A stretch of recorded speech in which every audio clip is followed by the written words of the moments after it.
Bienvenue à toutes et à tous, c'est parti pour ce soir au programme Mini John Cooper Works, les modèles les plus exceptionnels de la gamme.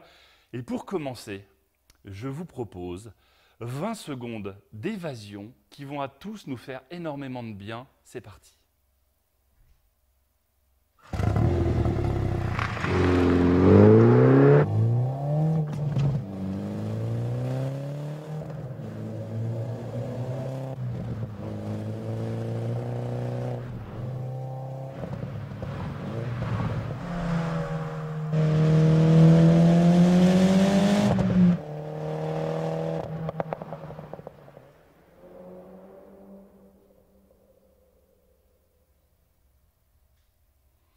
Ça fait du bien, n'est-ce pas, de s'évader comme ça à l'espace de quelques instants, se souvenir de ces bruits moteurs que l'on peut vivre, ressentir lorsqu'on passe dans un tunnel avec une motorisation généreuse et un échappement particulièrement travaillé. Quel bonheur, ça nous fait un bien fou. Alors, au programme, évidemment, John Cooper Works suppose quand même de reparler un petit peu d'histoire. Alors, on a eu un thème historique, hein, si vous n'étiez pas là ces derniers jours. Retrouvez ces vidéos sur Facebook.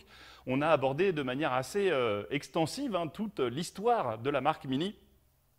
Et évidemment, la marque Mini est très fortement liée avec l'histoire de John Cooper. John Cooper, il a créé, sur la base du garage de son père, la société Cooper Corporation dans les années 40, à la fin des années 40.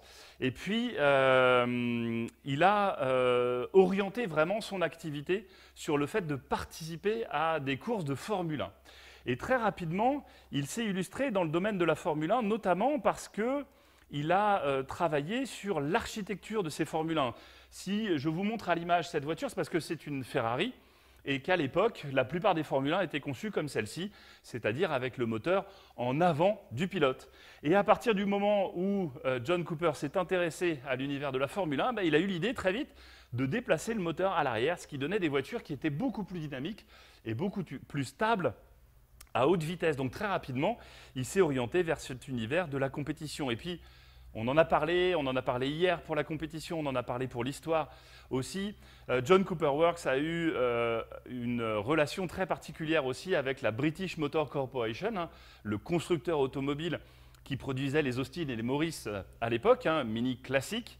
Et notamment dans la course à la compétition automobile. Je vous l'avais dit, l'objectif de Mini, c'était de se faire connaître en étant présent dans le rallye le plus prestigieux du monde à l'époque, et encore aujourd'hui d'ailleurs, le rallye de Monte-Carlo. Et dès les années 60-61, Mini était présent, et puis à partir de 62, John Cooper est venu aider Mini à développer des motorisations plus performantes et des modèles Cooper et Cooper S qui vont permettre à Mini d'accéder à la victoire pendant de nombreuses années. 64, 65, 66 et 67 seront des années victorieuses pour Mini sur le rallye de Monte-Carlo.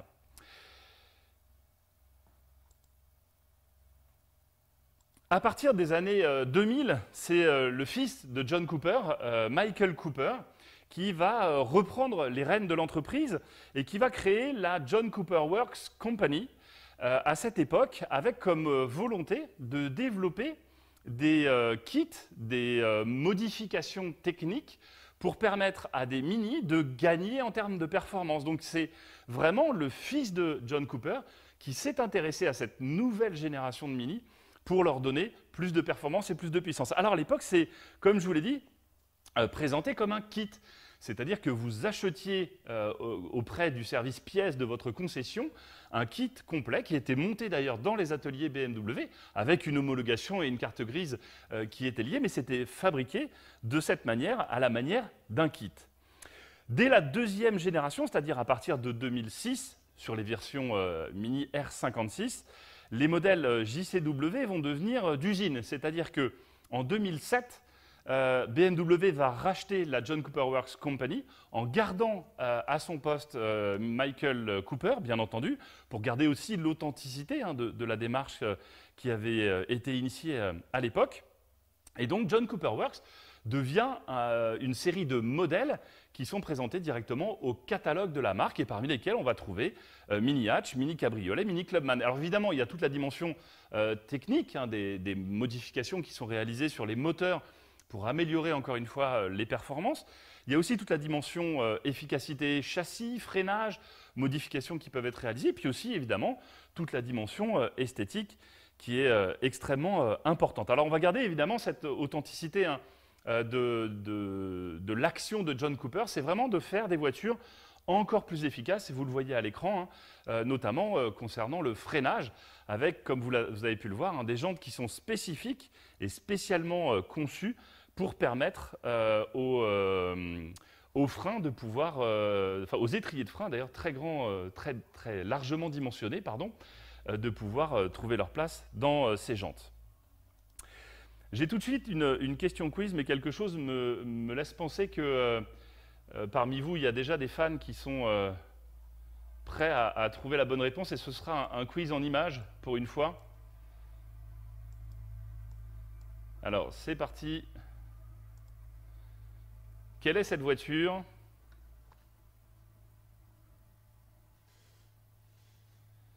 Je vous laisse un petit peu de temps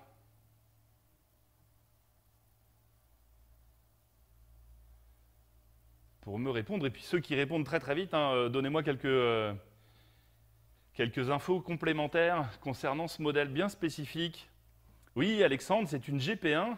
Dis-moi en plus, c'est-à-dire une GP1.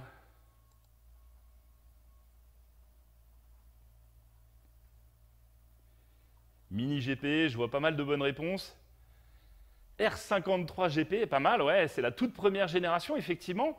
À l'époque, les John Cooper Works, c'était donc des Mini de série transformés grâce à un kit, et cette GP, GP Kit était conçue de la même manière, donc à la manière d'un assemblage de composants proposés par John Cooper, qui lui donnait une performance à l'époque tout à fait honorable, hein, compte tenu du gabarit de la voiture, avec une puissance de 218 chevaux.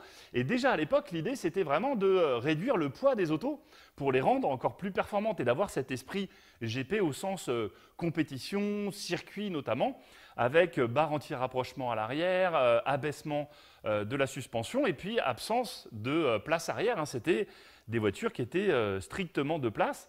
Et c'est une expérience évidemment qui va être reconduite aussi quelques temps plus tard avec la deuxième génération de GP, hein, de John Cooper Works GP, en 2012, avec cette version que vous voyez actuellement à l'écran, hein, 2013 d'ailleurs pour être précis. Là aussi, une série très limitée, hein, seulement 2000 exemplaires. Là aussi, de nouveau, 218 chevaux.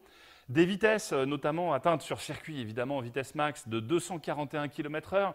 Donc on est vraiment sur un esprit très radical, très sportif, très orienté circuit, avec notamment, et on le devine ici à l'écran, le fait d'avoir des pneus semi-slick, hein, typés vraiment et très orientés compétition, des étriers de frein de très grande dimension, largement agrandis par rapport au modèle de série, une suspension qui va être abaissée de 20 mm, hein, 2 cm plus basse, pour être encore plus agile et encore plus efficace. Et évidemment, si je parle d'efficacité, d'agilité, j'ai encore une question. Je voudrais savoir si vous êtes capable de me dire ce que c'est pour vous 7 minutes, 59 secondes et 69 centièmes. C'est parti. Je vous laisse répondre à cette autre question quiz. 7 minutes, 59 secondes et 69 centièmes. De quoi peut-il s'agir ?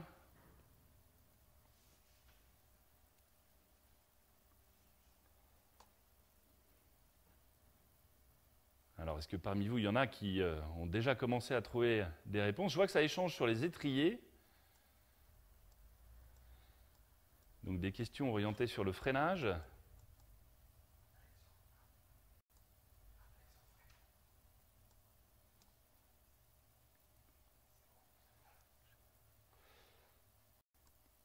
Ok. Ok, parfait. Eh bien, écoutez, ouais, c'est effectivement hein, des données qui sont un temps réalisé sur un circuit bien particulier, le circuit du Nürburgring en Allemagne. Euh, alors, ce circuit, il est incroyable hein, si vous avez l'occasion d'y aller un jour, parce qu'il est ouvert au public et vous pouvez même rouler sur ce circuit. C'est un circuit qui fait 22 km, 22 km dans la forêt, avec des montées, des descentes, des virages extrêmement serrés. C'est un circuit absolument mythique où tous les constructeurs vont venir se mesurer pour aller montrer qu'ils sont capables de développer des performances incroyables. Alors parfois avec des véhicules très très concept, et puis parfois avec des véhicules qui sont des autos de série. Notamment, ça a été le cas pour la Mini GP, de nouveau, hein, qui sur le Nürburgring a réussi à descendre en dessous des 8 minutes. Alors c'est vraiment une référence, hein. 8 minutes c'est vraiment pour les autos qui commencent à avoir des performances extrêmement élevées. Alors évidemment, hein, ça a été rendu possible avec une motorisation exceptionnelle, hein, un 4 cylindres turbo qui développe 306 chevaux, 450 Nm de couple, vraiment une efficacité remarquable. Le tout est utilisé par, et transmis aux roues par une boîte automatique à 8 rapports. Pour le coup, la GP, dans sa dernière génération, c'est une version strictement traction.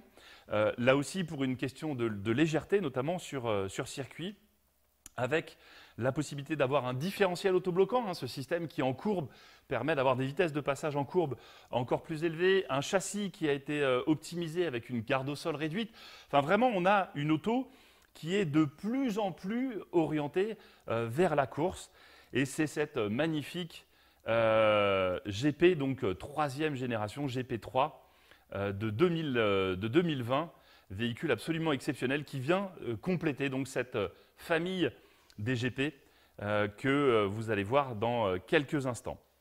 Alors, en hommage à cette génération de GP, il faut savoir que Mini France a décidé il y a quelques temps de lancer une série limitée à 99 exemplaires seulement, hein, comme le nombre d'exemplaires d'ailleurs limité de la série GP réservée à la France. Il s'agit du Clubman John Cooper Works GP Inspired, une version radicale, extrême elle aussi, 306 chevaux elle aussi, avec en plus les 4 roues motrices, donc une transmission All-4. Donc pour les papas et pour les mamans qui sont très pressés, la GP n'a que 2 places, mais là notre Clubman a lui 5 vraies places, et donc il est tout à fait acceptable pour pouvoir emmener les enfants à l'école de manière tout à fait dynamique, évidemment toujours en respectant les limitations et les règles de sécurité. C'est une évidence, bien sûr. Je vais jeter un coup d'œil sur vos éventuelles questions. GP3, tout à fait. Je regarde s'il y avait des choses. Ouais, certains de vous ont déjà tourné sur le Nürburgring. Ouais, bonne question posée par Mini. Hein. C'est vraiment quelque chose qui est tout à fait faisable. Hein. Vous pouvez y aller avec votre voiture. Il y a des journées qui sont prévues sur le Nürburgring. Et vous y allez, c'est considéré en Allemagne comme étant une route à péage. Donc vous n'avez pas besoin de casque, même si c'est préférable quand même. Et vous pouvez aller tout à fait rouler là-bas.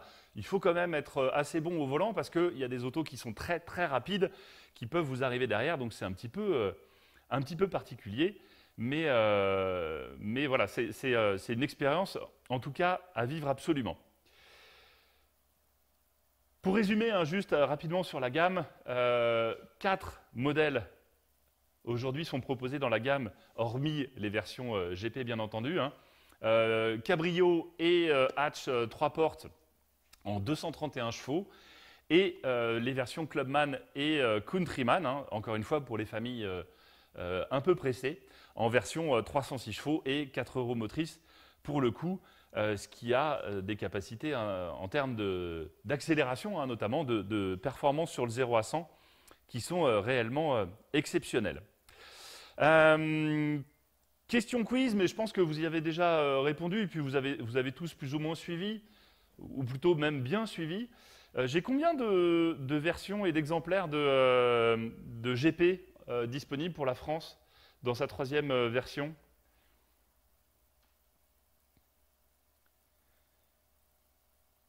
Vous savez que c'est des séries très limitées, hein, c'est environ 3000 pour le monde entier, et chaque pays a un nombre limité hein, d'exemplaires disponibles.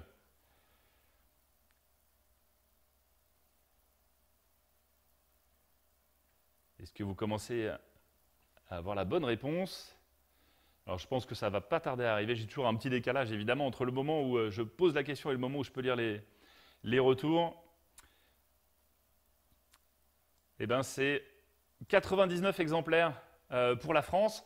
Alors sachez-le, malheureusement, l'ensemble des 99 exemplaires a déjà été réservé, commandé ou précommandé par des clients. Mais tout n'est pas perdu puisque si vous êtes vraiment très intéressé par ce produit-là, eh bien, il y a une liste d'attente et il est possible qu'au gré de certains désistements, on ne sait jamais, hein, certains pourraient renoncer à cette merveille, eh bien vous puissiez accéder à l'un de ces 99 exemplaires de Mini John Cooper Works GP.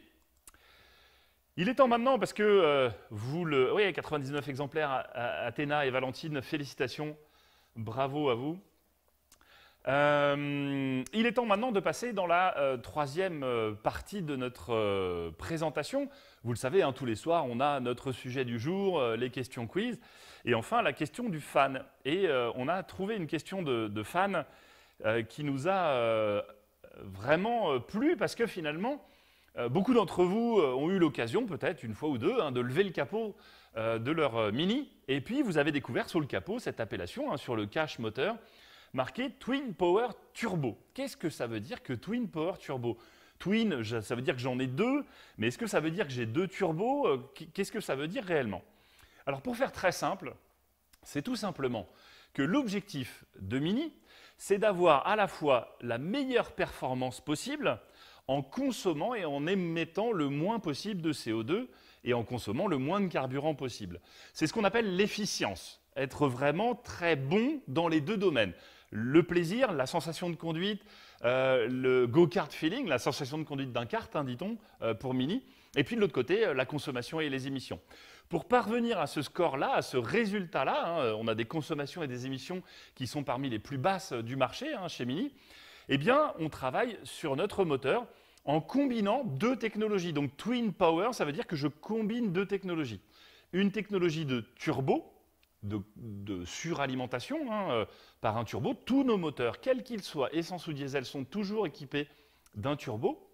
Et puis, d'une autre technologie de gestion de mon moteur. Alors ça peut être du calage d'allumage variable, pas d'allumage, pardon, de distribution variable, les fameux double Vanos, hein, une technologie qui avait été inventée par BMW. Ça peut être des systèmes de levée de soupape variable gérés par des systèmes électroniques extrêmement complexes qu'on appelle, j'ai oublié le nom évidemment. D'ailleurs, vous pouvez peut-être m'aider là-dessus. Qui s'appelle, ça va me revenir quand même dans quelques instants. Moi, je compte sur vous hein, dans la communauté.